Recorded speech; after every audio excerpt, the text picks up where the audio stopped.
Hello मित्रों, नमस्कार। तो ब्राह्मणों की चालबाजी देखिए। जो ब्राह्मण अपने कहे हुए ही बात पे कायम नहीं रहते हैं। अभी जो शंकराचार्य हैं, जो अपने आप को शंकराचार्य मानते हैं, बोलते हैं, अभी उन्होंने एक बात बोली थी कि ये कथा करने का अधिकार सिर्फ ब्राह्मणों को है, उनका ये धर्म है। ठीक है, ऐसा शास्त्रों में लिखा है कि ब्राह्मण सिर्फ कथा करेगा और कोई नहीं, बाकी वर्ण के लोग अपना अपना काम करेंगे। तो मैं बोल रही हूँ कि अगर ब्राह्मण का धर्म है कथा करना, तो वो फिर सरकारी नौकरी क्यों खोज रहा है, वो सत्ता में क्यों जा रहा है, वो राजनीति में क्यों जा रहा है। उसको अपने धर्म का पालन करना चाहिए, उसको कथा करना चाहिए, पूजा पाठ कराना चाहिए। फिर उसको हर क्षेत्र में फैलने की जरूरत क्यों है। कम से कम तुम शास्त्रों पे चलते हो तो शास्त्रों की बात मानो। बाकी वर्ण के लोग कथा नहीं कह सकते तो ठीक है, वो नहीं करेंगे, तुम्हारे शास्त्र में नहीं लिखा है तो नहीं करेंगे। बाकी उन लोग को जो बनना है वो लोग बनेंगे, करेंगे। तुम क्यों घुस रहे हो हर चीज में कि मुझे ये बनना है, वो करना है, हर क्षेत्र में तुमको घुसना है। तो शास्त्रों के विपरीत तो तुम जा रहे हो। मतलब साफ साफ ये क्यों नहीं बोलते कि ये मेरा धर्म नहीं है, ये धंधा है, ये मैं कमाने खाने के लिए हम लोग करते हैं। साफ बात बोलो, बोलने में क्या जा रहा है। लेकिन नहीं बोलोगे। सत्य से अवगत कराना तुम्हारा काम है ही नहीं। तुमको लोगों को भ्रम में डालना है और लोगों के भीतर डर पैदा करना है भगवान के नाम की, कि ऐसा करो नहीं तो भगवान नाराज हो जाएंगे, तुमको ये दंड मिलेगा, मरने के बाद तुमको ये सजा मिलेगी।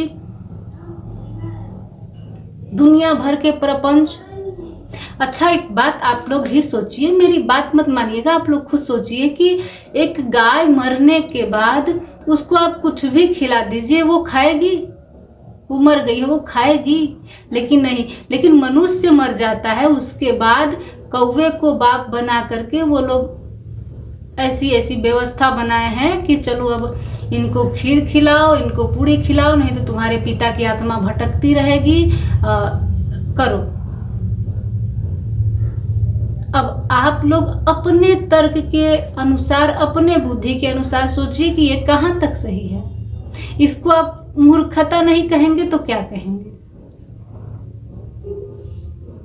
मरने के बाद भी सिर्फ मनुष्यों की आत्मा भटकती है, यहाँ तक कि उनका पिंडदान होता है, उनका मृत्यु भोज होता है, सब कुछ होता है, फिर भी उनकी आत्मा भटकती है। लेकिन वही जीव जंतुओं की आत्मा नहीं भटकती, उनका कुछ नहीं होता। आत्मा तो सब में होती है। जो आत्मा पे विश्वास रखते हैं, बात करते हैं, कहीं ना कहीं उनके शास्त्रों में भी लिखा है कि आत्मा तो अमर है, अजर है, उसको किसी चीज की जरूरत नहीं है। वो सदैव से थी, सदैव से है, सदैव रहेगी। फिर वो कैसे, उनको कैसे पता कि आत्मा भटकेगी? खीर नहीं खिलाओगे तो, पूरी नहीं दोगे तो, चप्पल नहीं दोगे तो, छाता नहीं दोगे तो, कपड़े नहीं दोगे तो। ये क्या है? ये धर्म है? ये धंधा है? ये क्या है? आप लोग विचार खुद करिए, मैं इस पे कोई टिप्पणी नहीं करूंगी। आप लोग के पास थोड़ी भी बुद्धि होगी तो आप समझ जाएंगे कि धर्म के नाम पे ये पाखंड चल रहा है। जीवित पिता को लोग खाना नहीं पूछते हैं, मरने के बाद वही डर, आत्मा का डर दिखा के, भगवान का डर दिखा के उनको क्या क्या लोग कर रहे हैं। अब आप सोचिए, लोगों की मूर्खता। और ये जो मनुवादी विचार के लोग हैं, ये जो ब्राह्मणवादी हैं, ये कितना ढोंग फैलाए हैं, कितना भ्रम में लोगों को रखे हैं, कितना। और खीर खिलाने से आत्मा नहीं भटकेगी, इसको आप कैसे प्रमाणित करेंगे, कैसे साबित करेंगे कि खीर खिला देने से आत्मा नहीं भटकेगी?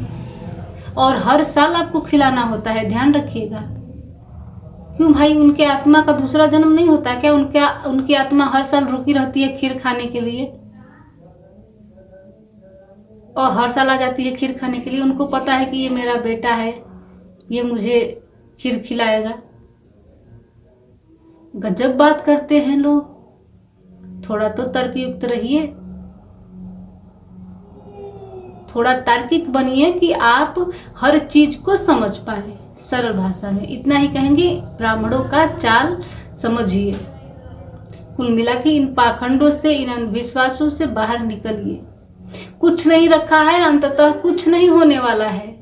आप इस बात को स्वीकार करिए, मत करिए, लेकिन विचार जरूर कर लीजिएगा। पिंडदान होता है, बच्चा पैदा होता है तो उसका नामकरण कराएंगे, शादी कराएंगे, विवाह कराएंगे, पूजा पाठ कराएंगे, ये कराएंगे, वो कराएंगे। सिर्फ भारत में ही आत्मा भटकती है क्या भाई? अन्य देश के लोगों की आत्मा भटकती नहीं है क्या, कि उनमें आत्मा नहीं होती है, या फिर वो क्या है?